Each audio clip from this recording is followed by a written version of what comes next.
जय हिंद दोस्तों, स्वागत है आपका और एक नए वीडियो में और एक नए टॉपिक के साथ। मैं हूं डॉक्टर देव, मैं हूं राजेश। स्वागत करते हैं हमारे यूट्यूब। तो चलिए दोस्तों, वीडियो स्टार्ट करते हैं। आशा करेंगे पसंद आएगा, और पसंद आए दोस्तों तो लाइक और शेयर जरूर से कर दीजिएगा। और चैनल पर पहली बार आए, सब्सक्राइब नहीं है तो प्लीज सब्सक्राइब भी कर दीजिएगा। चलिए स्टार्ट करते हैं। अमेरिका जो नहीं चाहता था, रूस ने वो कर दिखाया। भारत और चीन के बीच दोस्ती की ये तस्वीर अब अमेरिका को डरा रही है, क्योंकि दुनिया की तीन बड़ी शक्तियां, तीन बड़ी सुपर पावर एक साथ आ गई हैं। रूस, चीन और भारत का ये संगम पूरे वेस्टर्न वर्ल्ड में तबाही ले आया है। मोदी साहब की और शी जिनपिंग की मुलाकात आज रात नहीं तो कल हो गई।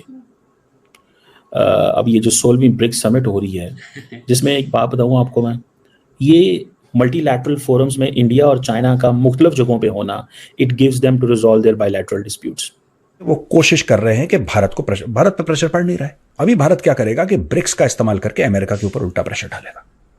यहां पे बात होगी मल्टीलैटरलिज्म की, यहां पे बात होगी कि क्यों हम एक ही देश को सुपर पावर माने, आओ हम लोग कोलैबोरेट करते हैं, आओ हम लोग कोऑपरेट करते हैं। ये दो बड़े राइवल्स इंडिया और चाइना, तो इन दो बड़े राइवल्स को इकट्ठा कर दिया किसने? प्रेसिडेंट पुतिन ने। ब्रिक्स में पीएम मोदी और प्रेसिडेंट शी डिनर के दौरान इकट्ठे हुए हैं। ये पिक्चर्स आप देख सकते हैं। अब इंडिया के साथ जो मैं बात कर रहा था, इंडिया और चाइना इतने ज्यादा बायलैटरल फोरम्स में मिलते हैं कि उनको मुलाकात उनकी होती है। Things are getting better for the Indians, but Americans are looking it very carefully. अगर चाइना और इंडिया के मसले सॉल्व हो जाते हैं, ठीक है, तो क्या चीज है, जारी बात है अमेरिकन्स की परेशानी तो होगी। इंडिया ब्रिक्स जैसे जो समिट्स होते हैं, ब्रिक्स जैसी जो एक प्लेटफॉर्म होते हैं, उसमें इंडिया अमेरिका को यह दिखाने की कोशिश करता है कि देखो यार, हमें तुम ना पाकिस्तान मत समझना। वो दुनिया को, वो लीडर्स को, सबको वहां पर ये बता रहे हैं, ये देखो ये लोग हमें देख रहे हैं, हम इकट्ठे हैं। क्या ये इस तरह का कोई इंडिकेशन है? लेकिन ये तस्वीर बहुत इंटरेस्टिंग है। जय हिंद दोस्तों, आपको तो पता ही है, ब्रिक्स मीटिंग से पहले भारत और चीन के बीच बहुत बड़ा विवाद हल हो चुका है। 2020 की पोजीशन पे भारतीय और चीनी सैनिक चले जाएंगे, और काफ़ी सारे विवाद जो बने हुए थे 2020 के बाद की चीनी और भारतीय सेना एक सामने हैं, ठीक है। 1-to-1 मिरर डिप्लॉयमेंट है। भारत के 2 टैंक तो चीन के 2 टैंक, भारत की 10,000 सेना तो चीन के 10,000 सेना आमने सामने खड़े हैं। वो पोजीशन अब इतनी तनावपूर्ण थी, वो अब कैंसिल हो गई, ख़त्म हो गई।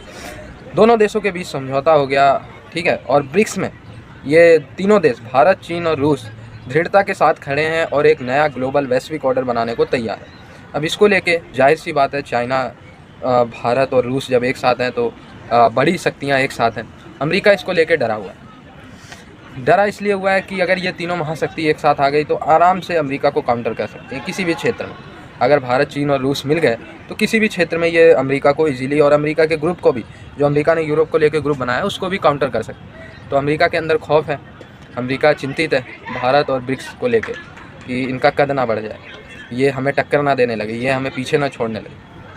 बड़ी खबर आ रही है, रूस से जहां पीएम मोदी और चीन के राष्ट्रपति की मुलाकात होगी। शाम 4 बजे से 5 बजे के बीच कजान में दोनों नेताओं की मुलाकात होनी है। मोदी और जिनपिंग के बीच द्विपक्षीय वार्ता होगी और दोनों के बीच कई अहम मुद्दों पर चर्चा हो सकती है। अब ये जो 16वीं ब्रिक्स समिट हो रही है, जिसमें एक बात बताऊं आपको मैं, ये मल्टीलैटरल फोरम्स में इंडिया और चाइना का मुख्तलिफ जगहों पे होना, it gives them to resolve their bilateral disputes. हमारा इंडिया के साथ किसी भी फोरम के ऊपर हमारी कन्वर्सेशन नहीं होती। Things are getting better for the Indians, but Americans are looking it very carefully. अगर चाइना और इंडिया के मसले सॉल्व हो जाते हैं, ठीक है, तो क्या चीज है, जारी बात है अमेरिकन्स की परेशानी तो होगी। दूसरी तरफ चाइनीज को ये बड़ी परेशानी है कि इंडिया जो क्वाड का मेंबर बना है, इस क्वाड का मेंबर बनने की वजह से चाइना, अमेरिकन्स की जो एक्सपेंशन है खित्ते के अंदर, ये चाइनीज को इसी से डर आता है। डर ये नहीं है कि चाइनीज लड़ नहीं सकते, डर ये है कि किसी तरीके से रोका जाए उन ममालिक को, या उनको कन्विंस किया जाए, उनको इंगेज किया जाए कि भैया ऐसी कोई बात नहीं, हम आपके साथ जो है, हम कोई प्रॉब्लम क्रिएट करने नहीं जा रहे। अब चाइना और इंडिया की जो क्लोज कम्युनिकेशन है, is a message for the Americans from the Indian side that we need your support on bilateral things. Multilaterally हम आपके साथ चाइना के अगेंस्ट नहीं जाएंगे, लेकिन चाइना को ये बताया कि हम मालाबार एक्सरसाइजेस भी करते हैं, हम तुम्हारी इंडो पैसिफिक में राज ना को नहीं मानते। जैसे पाकिस्तान इंडिया के बारे में कहता है ना कि हम इंडिया को खित्ते का पुलिसमैन या चौधरी नहीं बनने देंगे, इसी तरह इंडिया चाइना को कहता है कि हम इस खित्ते में तुम्हें चौधरी नहीं बनने देंगे। सो ये चीज़ है। आप देखते हैं कि हाउ फर्दर थिंग्स अनफोल्ड, कैसे चीज़ें अनफोल्ड होती हैं विद दी मुस्लिम कह रहा हूँ, इंडिया और चाइना के बीच में, क्योंकि ये अब शी जिनपिंग से जो मुलाकात है ये भी इम्पॉर्टेंट है। और दूसरा, अमेरिका के आर्क राइवल ईरान, उसके साथ भी मोदी साहब मिल रहे हैं, ठीक है। और मोदी साहब हर वो काम करते हैं जो अमेरिका को, जारी बात है, दे डोंट लाइक इट। उन्होंने कहा कि एक तरफ मैं बिठाऊंगा मोदी को और एक तरफ मैं बिठाऊंगा शी को, और मैं दुनिया को ये बताऊंगा कि ये देखो, मैं इंडिया और चाइना को करीब ले आया हूं, मैं इंडिया और चाइना को साथ ले आया हूं। तो ये है दास्तान जो कि अभी तक हमें पता चली। क्या बायलैटरल मीट होगी साइडलाइन जो प्रेसिडेंट शी और प्राइम मिनिस्टर नरेंद्र मोदी के बीच, तो वो भी हमें पता चल जाएगा, नजर आएगा कि क्या दोनों के बीच ऐसी कोई मुलाकात होती है। आज का दिन भी बड़ा अहम है। लेकिन देखिए कि जो ये है ना सिचुएशन, इसके बारे में कुछ जो सवाल इस वक्त उठाए जा रहे हैं कि प्रेसिडेंट पुतिन की एक तो ये कि ये जीत है कि उनको वेस्ट की तरफ से आइसोलेट नहीं किया जा सका, कोशिशें की गई, लेकिन प्रेसिडेंट पुतिन ने ये एक बहुत बड़ा इकट्ठ करके दिखा दिया।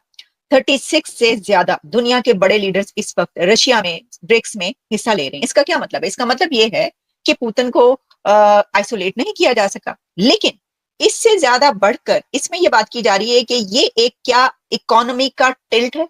ऐसी बड़ी इकोनॉमीज एक जगह पर अगर जमा हो रही हैं तो क्या ये काउंटर बैलेंस है? क्या ये वेस्ट को काउंटर बैलेंस करने की कोशिश की जा रही है? फिर इसके अंदर ये भी है कि क्या ऐसा किया जा सकेगा? इसकी वजह यह है कि इसके अंदर ये जो ब्रिक्स है, इसके अंदर काफी कंट्रीज ऐसे हैं कि जिनकी आपस में नहीं बनती, आपस में राइवल्स भी हैं और डिस्प्यूट्स भी हैं। तो क्या एक इस प्लेटफॉर्म पर आकर एक ऐसी सिचुएशन में वो अपने तमाम जो कॉन्फ्लिक्ट्स हैं वो भुला देंगे कि उन्होंने अब जो दुनिया का एक ऑर्डर है उसको चेंज करना है? इसके लिए क्या कोई इतने बड़े टिल्ट नजर आएंगे? कि इंडिया ब्रिक्स जैसे जो समिट्स होते हैं, ब्रिक्स जैसी जो एक प्लेटफॉर्म होते हैं, उसमें इंडिया अमेरिका को यह दिखाने की कोशिश करता है कि देखो यार, हमें तुम ना पाकिस्तान मत समझना। मैं आपको आसान शब्दों में समझा रहा हूं दोस्तों। ऐसा है नहीं कि भारत ने कभी ऐसी बात बोली होगी या डॉक्टर जयशंकर साहब ने कभी ऐसी बात बोली होगी। They will never say this. ये मैं आपको एक आसान शब्दों में, जिसको घुट्टी है ना, ये घुट्टी है, ये मतलब कि आराम से पच जाए, लेकिन है 100% सच।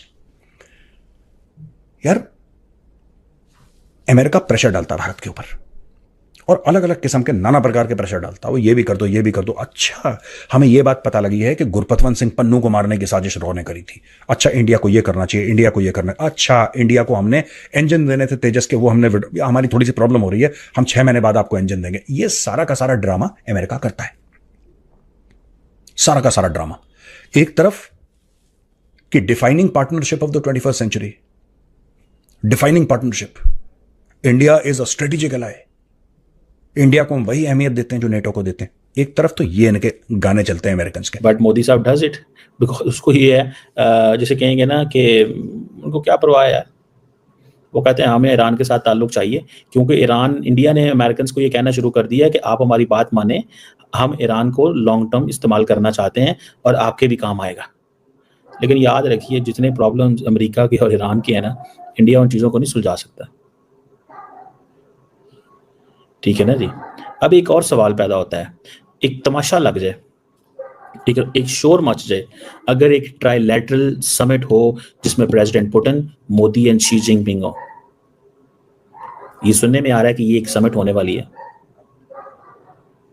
अगर इंडिया चाइना के रिलेशंस में ये चीजें होती हैं, ये इंडिया चाइना ये ट्राइलैटरल समिट होती है, तो समझें आपके बेसिकली जो अमेरिकन कहते थे, आपको याद है जैक सलिवन रिसेंटली जब प्राइम मिनिस्टर मोदी से मिलने आए, या उन्होंने मोदी साहब से ये कहा, उन्होंने कहा इस चीज को छोड़ दें, इस चीज को छोड़ दें, इस चीज के बारे में सोचना बंद कर दें कि रशिया आपकी मदद करेगा अगर चाइना ने अटैक किया। दोस्तों, अमेरिका हर जगह चाहता है कि सिर्फ और सिर्फ अमेरिका ही दिखे हर जगह, अमेरिका ही दुनिया को कंट्रोल करे, अमेरिका ही ग्लोबल ऑर्डर चलाए, अमेरिका ही जिसको जो कहे वो वैसा ही हो। लेकिन भाई, ये दुनिया अब वैसी नहीं रही, ठीक है। ये दुनिया बहुत बदल चुकी है। इस दुनिया में अब कई सारे महाशक्ति है, सिर्फ अमेरिका ही महाशक्ति नहीं है। ये ब्रिक्स के थ्रू दिखाने की कोशिश की गई है। रूस यही चाहता है कि नाटो की तरह ब्रिक्स को बनाया जाए, ठीक है। ब्रिक्स का एक्सपेंशन भी रूस इसीलिए चाहता है, लेकिन अब ब्रिक्स का एक्सपेंशन होता है, इतनी तेज़ी से होना क्या सही है, ये तो आने वाले समय में इसका जवाब मिलेगा। लेकिन भारत को लेके भी अमेरिका चिंतित है। अमेरिका ये सोच रहा है कि भारत को हम चाह रहे हैं चाइना से लड़वा। थैंक यू दोस्तों वीडियो को यहाँ तक देखने के लिए। दोस्तों आपकी क्या राय है इस वीडियो के बारे में, जो कमेंट में लिखकर बता दीजिए। फिलहाल आपसे विदाई ले रहे, मिलेंगे और एक नई वीडियो में आपके साथ। टिल देन, जय हिंद, जय भारत।